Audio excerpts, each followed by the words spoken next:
walaupun KPK, kemungkinan salah itu tetap ada. Sehingga kalau salah bagaimana penyidikan? Kalau tidak ada SP3, maka seperti orang makan terus, asumsinya yang dimakan daging terus. Padahal daging itu tidak semuanya dicerna oleh tubuh, tetap ada sampah, ada yang perlu dibuang.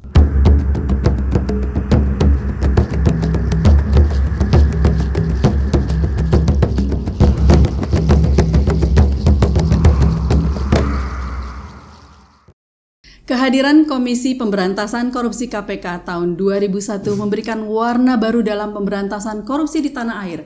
KPK menjadi semacam antitesa bagi kepolisian dan kejaksaan yang dipandang tidak cukup bertaji dan bernyali melakukan penegakan hukum terkait tindak pidana korupsi. KPK menjadi harapan masyarakat untuk melakukan pemberantasan korupsi dengan kewenangan penuh atau super body yang memiliki perangkat lengkap untuk melakukan penyelidikan, penyidikan, dan bahkan peradilan sendiri. Ini menjadi momok bagi para pejabat publik yang melakukan korupsi. Banyak yang memberikan persepsi bahwa KPK lebih mementingkan penindakan daripada pencegahan. Hal yang sempat menjadi diskursus sendiri dalam perjalanan KPK untuk memberantas korupsi. Sejak berdirinya KPK sampai hari ini banyak sekali mengalami dinamika. Seperti beberapa kasus yang langsung beririsan dengan para komisioner, baik terkait dengan pelanggaran etika maupun pelanggaran lainnya.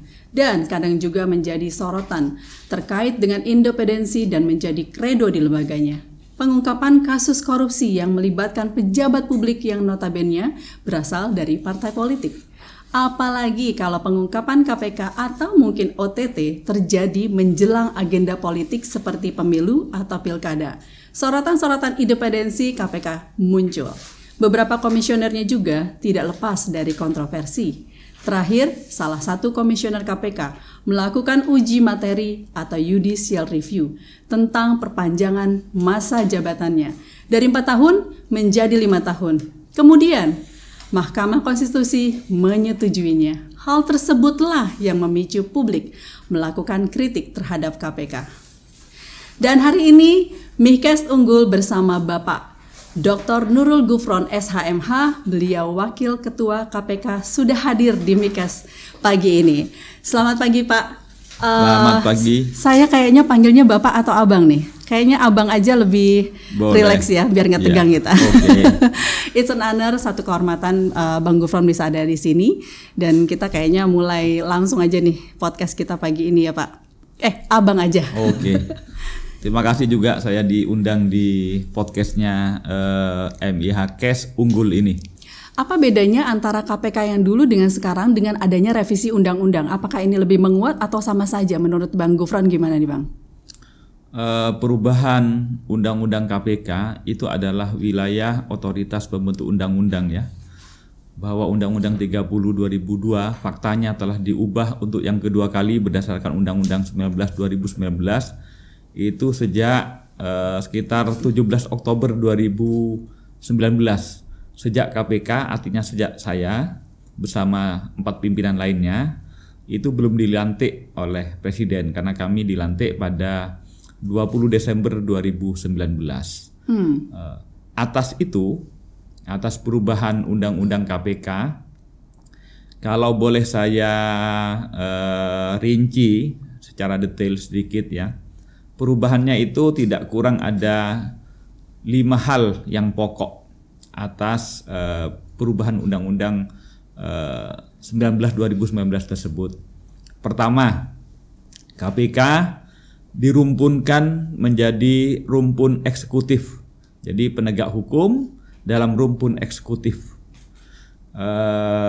Tetapi tetap di state bahwa KPK adalah lembaga penegak hukum yang independen. Jadi hanya rumpunnya untuk kemudian dirumpunkan ke eksekutif. Itu apa maknanya sebenarnya? Kenapa kok kemudian dirumpunkan kepada rumpun eksekutif? Karena distribusi power ataupun pembagian kekuasaan yang diatur di Undang-Undang Dasar 45 itu kan hanya memang mengatur distribusi kepada lembaga-lembaga negara pemangku kepentingan eksekutif, yaitu pemerintah bersama jajarannya. yudikatif, dunia peradilan untuk menguji pemerintahan ataupun warga negara untuk komplain dalam struktur hukum. Yang ketiga, kekuasaan pembentuk hukum atau legislatif, ya. Kan selalu kemudian dimanapun negara itu didistribusi menjadi tiga kekuasaan tersebut. KPK kan tidak mungkin ditempatkan sebagai lembaga legislator, juga tidak mungkin ditempatkan sebagai lembaga yudikatif. Maka penegasan bahwa KPK menjadi bagian dari rumpun eksekutif itu hanya untuk memastikan, menegaskan bahwa KPK bukan legislator, KPK bukan yudikatif, bukan peradilan.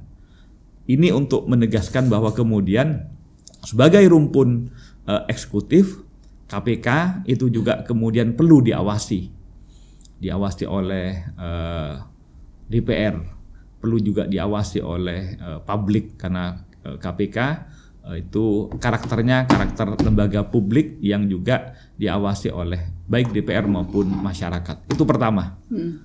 Artinya muatan pertama perubahan Undang-Undang 19 adalah merumpunkan KPK dalam rumpun eksekutif.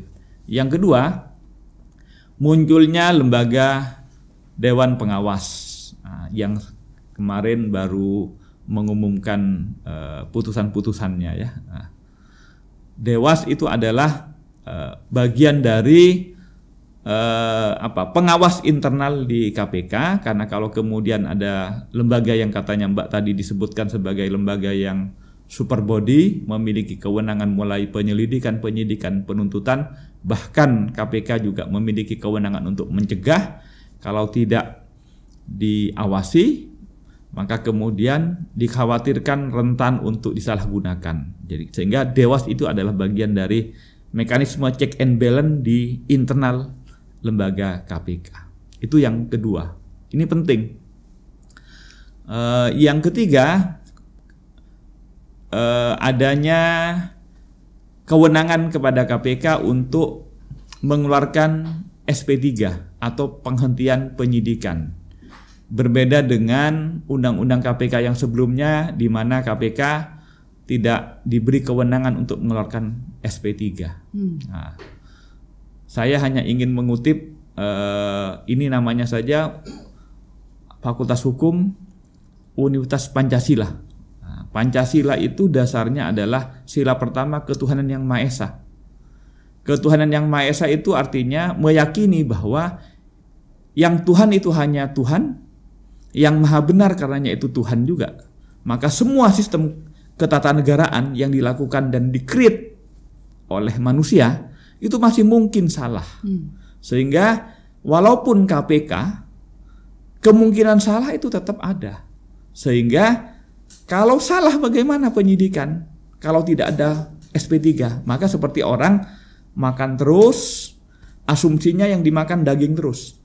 Padahal daging itu tidak semuanya dicerna oleh tubuh, tetap ada sampah, ada yang perlu dibuang. Nah, kalau sistem pemeriksaan mulai penyelidikan, penyidikan tidak ada pembuangannya, itu bisa rusak juga lembaga tersebut. Seperti tubuh kita makan terus tidak punya pembuangan. KPK dengan SP3 ini, dengan berasumsi bahwa bagaimanapun KPK adalah institusi yang berkemanusiaan, di-create dan dilakoni oleh manusia, maka memungkinkan untuk salah. Maka untuk menampung kesalahan-kesalahan tersebut perlu dibuang dengan SP3. Ini sesuai dengan sebagaimana saya sampaikan tadi, Fakultas Hukum Universitas Pancasila, sila pertamanya ketuhanan. Yang Tuhan dan yang maha benar itu hanya Tuhan.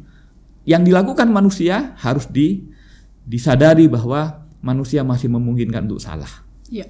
Itu yang ketiga, ya, perubahan yang ketiga. Yang keempat, salah satunya adalah status pegawai KPK yang selama ini pegawai KPK sendiri sekarang ditarik, dimasukkan menjadi bagian dari ASN. Nah, ini mengapa dasarnya? Karena kemudian jangan sampai ada pegawai di Republik ini yang digaji dari APBN, tapi kemudian statusnya tidak menjadi ASN, sehingga pentingnya ini adalah secara internal bagi pegawai memungkinkan kalau kemudian bergabung dalam status ASN yang sama, memungkinkan nanti pembinaannya, niti karirnya, promosinya itu bisa lebih luas. Dan ini juga bagian dari misi KPK untuk menebarkan kalau memang KPK ini menjadi candra di muka pembinaan dan kemudian pembentukan mental aparat, maka harapannya setelah diasumsikan layak untuk kemudian menyebarkan ke nilai-nilainya ke institusi lain, maka pegawai KPK kami juga memang promosikan untuk ditempatkan di lembaga-lembaga negara lainnya, agar di tempat tersebut kemudian menjadi piloting dan juga menebarkan integritas sebagaimana telah dibina di institusi KPK. Sebenarnya ciri khas dari KPK itu apa sih Pak? Dan kalau kita bicara Dewas tadi ya Pak ya, kalau kita bicara Dewas tadi kan di dalam revisi undang-undang itu sepertinya terlihat bahwa komisioner itu Dewas ini lebih berkuasa daripada komisioner. Apa menurut Bapak gimana Pak? Di bidang masing-masing. Jadi sesungguhnya kalau strukturnya Dewas itu setara dengan pimpinan. Dalam pemeriksaan etik yang paling berkuasa memang Dewas, karena kewenangan untuk memeriksa dan menegakkan etik itu Dewas. Tapi dalam kerangka merencanakan program, melaksanakan dan mengevaluasi untuk pemberantasan korupsi itu pimpinan bersama pegawai KPK. Jadi bahwa paling berkuasa di bidang masing-masing iya. Di bidang pelaksanaan program pemberantasan korupsi, pimpinan bersama jajarannya itu yang memiliki kewenangan. Tapi dalam bidang penegakan etik, semua adalah tugasnya dari Dewas. Pimpinan tidak boleh. Jadi makanya kemudian di hadapan Dewas, mau pegawai, mau struktur pejabat-pejabat, bahkan sampai pimpinan di hadapannya Dewas adalah sama gitu. Oke, dengan adanya revisi undang-undang ini, konsekuensinya apa sih Pak? Kira-kira apakah penindakan yang dikurangi atau pencegahan yang akan ditonjolkan Pak? Sebenarnya KPK tidak sedang berpikir untuk mengurangi ataupun kemudian menguatkan pada strategi tertentu, tidak. Tetapi KPK karena diberi kewenangan untuk mulai dari cegah sampai kepada penindakan, maka kami tidak mungkin memperkuat dicegah saja ataupun mengurangi di penindakan. Termasuk juga tidak boleh kami juga hanya menguatkan penindakan tapi tidak dicegah. Itu kenapa? Karena korupsi ini kan penyakit dari pemerintahan ya. Penyakitnya dari pejabat negara. Penyakitnya dari struktural yang sedang berkuasa. Jadi orang per orang itu selalu jadi warga negara itu misalnya begini. Untuk tidak pidana maling gitu ya, pencurian. Semua orang bisa melakukan pencurian. Nipu, semua orang bisa nipu. Tapi untuk korup itu yang memiliki kewenangan atau kesempatan untuk korup itu hanya person yang duduk sedang memiliki kekuasaan. Yes, mau dari kepala desa, bupati, wali kota sampai ke presiden. Tak memiliki kedudukan ataupun jabatan dalam struktur ketatanegaraan, ya tentu tak memiliki kewenangan atau kesempatan untuk melakukan korupsi. Karena ini kami pandang bahwa korupsi adalah kejahatan yang menyertai ataupun berkelindan dengan kekuasaan, padahal kekuasaan itu kan ada proses produknya. Untuk orang menduduki sebuah jabatan kan ada prosesnya. Nah, proses itu tentu namanya proses politik ya. Mau jadi kepala desa ada pilkades, mau jadi kepala daerah ada pilkada, mau legislatif ada pileg. Itu semua yang kemudian proses itu perlu kami juga telusuri, karena nggak cukup kemudian bupati ditangkap, wali kota ditangkap, gubernur ditangkap, penggantinya siapapun yang menggantikan kalau sistemnya masih sistem yang tidak bagus, masih sistemnya gagal ataupun sistemnya rusak, siapapun, bukan orang biasa, bukan orang pinter, para ulama, para pendeta, para bedanda, kalau di sistem rusak menjadi rusak. Ya. Nah, itu yang kemudian Sangat kami setuju, memandang Pak. perlu tak cukup hanya ditangkap, dihilir saja, tapi proses yang mendudukkan seseorang menjadi orang memiliki jabatan tersebut, berkewenangan tersebut, itu perlu diperbaiki prosesnya. Dan juga ketika sedang duduk supaya tata kelolanya tidak memungkinkan untuk korup. Maka apa yang Anda tanyakan kemudian mengapa dan atau apakah kuat di pencegahan, sebenarnya tidak juga. Kami belajar dari proses penindakan, kami tindak, kami tangkap, tapi penggantinya kok juga korup, artinya yang salah bukan hanya person, tapi ada sistem yang salah. Ya. Kalau sistem yang salah, maka tidak akan selesai kalau hanya dengan penindakan saja, ditangkap-tangkap. Dan sekarang kan lagi viral nih Pak, viral di rutan KPK itu ada dugaan bahwa terjadinya pungli ya Pak ya, sebesar senilai 4 miliar. Nah, bagaimana Bapak menanggapi dugaan ini Pak? Ya, kejadian seperti ini alhamdulillah baru terungkap sekarang. Lagi viral nih, lagi panas. Padahal kejadian itu sudah bertahun-tahun sebelumnya, bahkan sekitar 2010 katanya. Cuma kemudian terungkapnya di 2023 itu ada karena terungkapnya sebenarnya tidak pada punglinya. Ada kasus lain, tapi kemudian dalam pemeriksaan itu terungkap ada kasus pungli juga. Nah, padahal ini sudah bertahun-tahun sebelumnya. Nah, ini adalah kemewahan dan menurut saya adalah fakta bahwa Dewas itu bermanfaat. Karena kalau kemudian hanya pimpinan bersama jajarannya yang melakukan eksekusi penangkapan, sementara di dapur sendiri kami tak mampu memonitor, maka kemudian kan itu menjadi bermasalah juga. Berarti Dewas ini sangat bermanfaat sekali ya Pak? Ini faktanya bahwa sekali lagi Dewas memiliki manfaat, bahwa KPK yang memiliki kewenangan besar itu perlu diawasi juga. Iya. Dan alasan apa sih Pak dari perpanjangan dari 4 tahun menjadi 5 tahun, bahwa ini ada dugaan juga bahwa ini adalah untuk melanggengkan kekuasaan atau kepentingan politik, dan menurut Bapak sendiri gimana nih untuk menanggapi ini?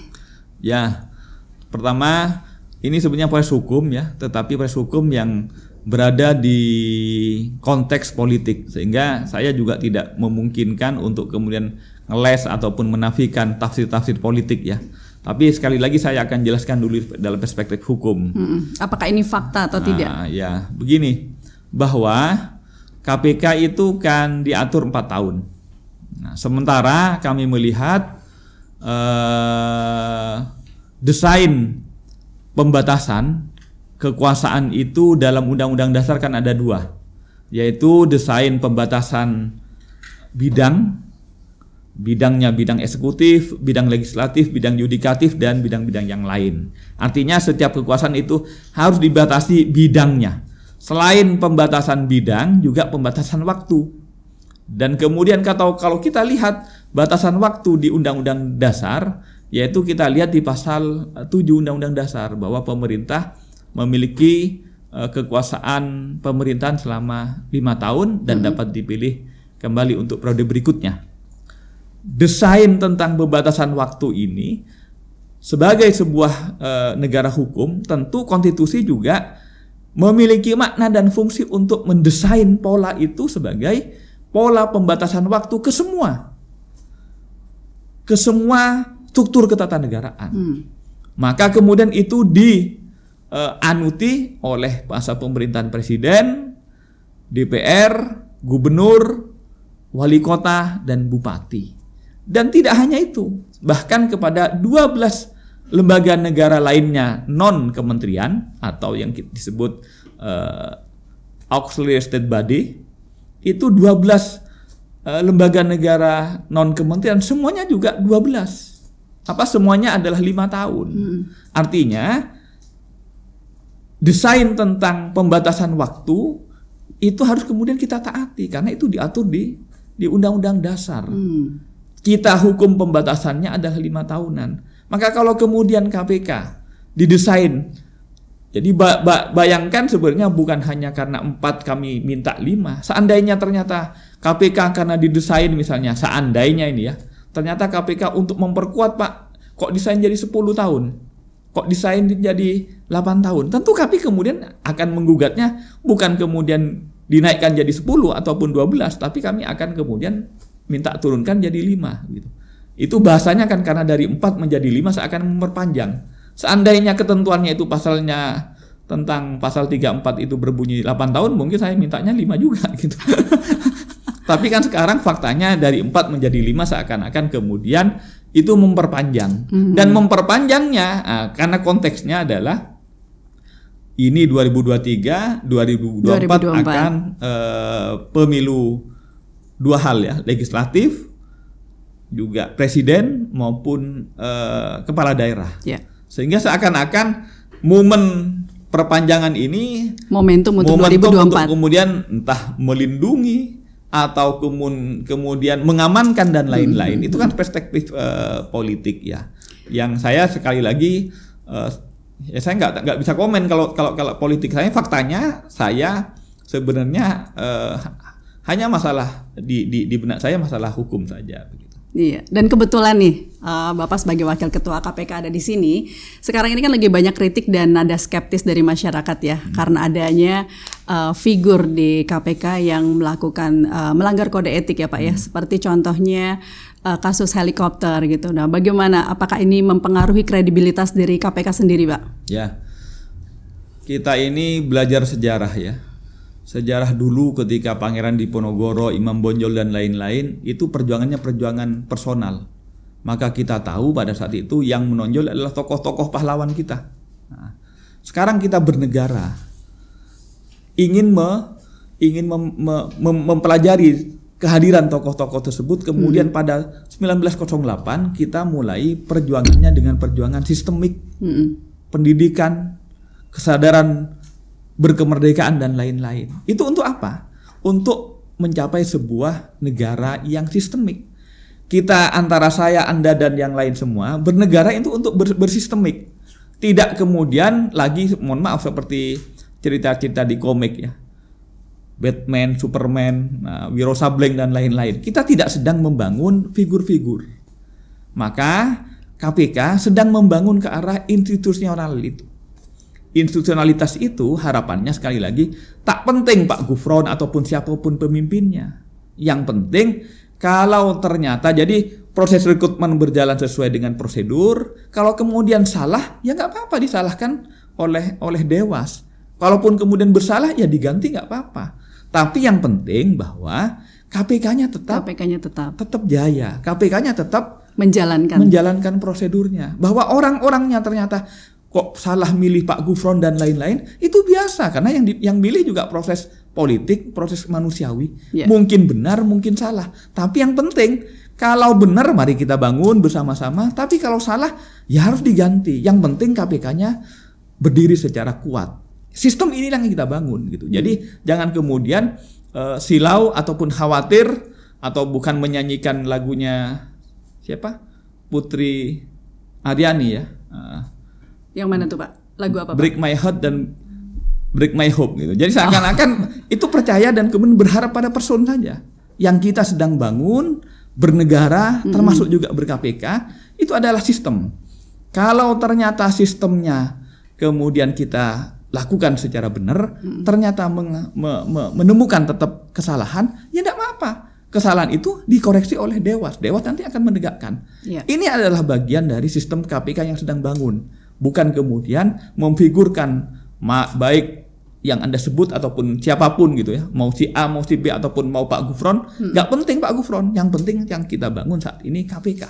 Bahwa mungkin Pak Gufron benar, mungkin Pak Gufron salah, ya diproses secara prosedural begitu. Luar biasa jawabannya Pak. Berarti kembali lagi bahwa korupsi itu ke personnya ya Pak ya, ke pribadinya ya. Tetap KPK tetap harus menjalankan prosedur. Nah, itu yang kita ingin bangun bersama yang lain. Jadi kita berharap sistem ini sehingga kemudian tidak saling mencaci maki secara personal. Kalau personal itu adalah bagian dari manusiawi, mungkin benar, mungkin salah. Itu manusiawi. Tapi kalau benar ya harus juga diapresiasi. Kalau salah, ya proses hukum saja, nggak perlu kemudian dicaci maki gitu. Ini adalah bagian dari proses hukum yang sedang kita bangun. Mari kita sekali lagi, pemberantasan korupsi kita yakin dan tidak memungkinkan kita bernegara itu percaya dan hanya menggantungkan pada person, termasuk pada pimpinan-pimpinan KPK. Ya, ya. Pak, pertanyaan lagi nih Pak, agak provokatif sedikit, bahwa KPK itu sekarang katanya kurang garang, nggak seperti dulu lagi Pak, kayak penangkapan OTT gitu. Sekarang apalagi untuk pejabat-pejabat besar itu kayaknya sudah berkurang. Nah, gimana nih? Kalau bicara gitu, kita bicara data. Bicara data. Coba di zaman sebelum kami, apakah pernah nyampe kepada Mahkamah Agung? Kami saat ini sudah 2. Itu Hakim Agung. Di dalamnya ada panitra dan lain-lainnya, semua total saat ini sudah sekitar 17 orang. Wow. 17 orang. Jadi kalau mau garang tidak garang, kita bicara data. Kemudian itu Hakim Agung. Menteri. Di masa kami sudah 2 menteri yang Mensos dan juga Men-KKP. Apakah kemudian tidak garang? Itu di jalan kementerian, anggota dewan banyak. Kami tidak bisa menyebutkan karena kalau lantas yang paling mutakhir adalah effort untuk kemudian menangkap Gubernur Lukas NMB Papua. Ini bukan gubernur biasa, di sana dibentengi oleh rakyatnya yang dikelabui, yang tidak mengetahui bahwa sesungguhnya seakan-akan gubernur itu sinterklas seperti memberi banyak kepada rakyatnya, padahal yang diberikan itu tak lebih dari 1% dari yang dia ambil gitu. Itu juga prosesnya begitu penuh perjuangan karena melewati banyak rintangan. Tapi apapun itu, sekali lagi sebenarnya yang penting bagi KPK itu garang tidak garang itu kan hanya soal hanya viral tidak memviralkan. Mari kita baca dan memperhatikan data tentang yang kami nilai sebenarnya saat ini ada 2 untuk penindakan itu, sentencing rate dan recovery asset. Nah, sentencing rate itu maksudnya keterpenuhan, misalnya KPK nuntut 1M, ternyata dikabulkan 800, berarti itu 80%. Semakin tinggi sentencing rate itu yang kami apresiasi. Bukan pada jadi di hadapan KPK sesungguhnya tidak melihat mau hakim, mau menteri, mau gubernur, di hadapan hukum adalah setiap orang, artinya sama. Yang penting adalah pada saat diajukan tuntutan oleh KPK ke hakim ternyata mengapresiasi sebagai sebuah kebenaran. Maka kalau benar, apresiasinya pada pemidanaan. Pemidananya seberapa dekat dengan tuntutan pidana dari KPK. Yang kedua, recovery asset. Jadi yang penting begini, bukan tak penting maksudnya ya, bukan hanya pada misalnya kerugiannya 8T, kerugiannya 10T. Tapi yang penting adalah kemudian dari kasus tersebut berapa persen. Misalnya dia merugikan negara, anggap 100% ya. Dengan dituntut kemudian oleh penegak hukum, itu bisa terrecover, terkembalikan ke kas negara berapa persen. Nah, itu yang penting. Jadi walaupun kemudian tinggi KN-nya, tapi kemudian tingkat recovery asetnya hanya 20%, hanya 50%, itu semestinya nilainya tentu kurang. Yang kami ukur saat ini itu sentencing rate, jadi indeks sentencing rate dan indeks recovery asset. Berapa persen seseorang itu menganggapkan asumsinya mencolong kan, mencuri dari kas negara, seberapa persen kemudian dari yang diambil tersebut dikembalikan ke kas negara. Itu yang menjadi Pak Gufron melihat nggak sih kalau sekarang ini, saya sendiri melihat ya Pak ya, saya nggak tahu Pak Gufron apakah melihat publik dan netizen itu sekarang kayaknya lebih mengapresiasi Kejaksaan Agung Pak. Bagaimana kalau ini menjadi closing statement Pak untuk audiens Mihcast, tanggapan dari Pak Gufron? Ya, terima kasih. KPK berpandangan dan sebagaimana Undang-Undang 30 2002 itu lahirnya KPK ini kan sebagaimana organ ya. Organ itu untuk jantung yang benar itu ada kejaksaan, ada kepolisian. KPK kemudian dikasih jantung cangkokan yang asumsinya untuk apa? Untuk men-trigger. Ya kan? Untuk men-trigger. Agar apa? Agar jantung yang asli itu sehat, produktivitasnya menjadi tinggi. Jadi KPK mengapresiasi dan kemudian juga turut berbahagia kalau kemudian ternyata organ yang asli itu kembali sehat. Nah, ini yang penting. Jadi semangat KPK, semangat men-trigger dan semangat sinergi. Keberhasilan dan kebahagiaan ataupun kesuksesan penegak hukum, kepolisian maupun kejaksaan adalah bagian dari sukses KPK. Terima kasih atas kesempatannya dalam forum juga, Pak. Mikas ini. Terima kasih Pak. Kita closing dulu ya Pak ya. Boleh. Oke. Terima kasih Mikaster sudah stay tune di Mikas Unggul kali ini. Saksikan terus ya episode-episode berikutnya yang tentunya pasti dengan penuh edukasi dan informasi menarik. Sampai jumpa.